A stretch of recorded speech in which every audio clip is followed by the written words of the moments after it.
Hi friends, இன்றைக்கி எங்கள் வீட்டில் என்ன ஸ்பெஷல்னு பார்க்கலாம்.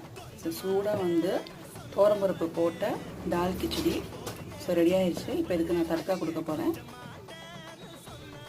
தட்கா பார்த்திங்கன்னா நெய்யில் பூண்டு, ஜீரகம், கருவேப்பிலை எல்லாமே தாளிச்சாச்சு. ஸோ இதை இப்போ இதில் அப்படியே போட்டுருந்தா கொஞ்சம் கூலானதுக்கப்புறம் தான் நான் ஊற்றுறேன். ஏன்னா ஃபோனில் ரெக்கார்ட் ஆகும்போது தெரிச்சிடும் அப்படின்னு. ஸோ நெக்ஸ்ட்டு இது மாதிரி கார்னிஷிங்க்கு கொத்தமல்லி போட்டு வச்சுட்டோம் அப்படின்னா ரெடி ஆயிரும்.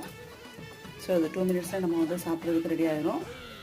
ரைஸும் நமக்கு வந்து பார்த்திங்க அப்படின்னா கொஞ்சம் திக்காகவும் ஆகிடும், செட் ஆகிடும் பருப்பு இருக்கிறதுனால.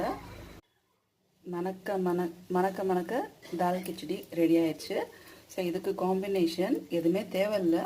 பட் ஆனால் என்னோடய ஹஸ்பண்டுக்கு குழம்பு தேவைப்படும். ஸோ அதனால் குழம்பு தாளித்து விட்டாச்சு. ஏதோ ஒரு 5 மினிட்ஸில் ரெடி ஆயிரும். கொஞ்சம் லிக்விடாக தான் வைக்க போகிறேன். ஸோ அந்த சாப்பாடு பிடிச்சா மறக்காமல் லைக் பண்ணுங்கள், சப்ஸ்கிரைப் பண்ணிவிடுங்க. தேங்க்ஸ் ஃபார் வாட்சிங்.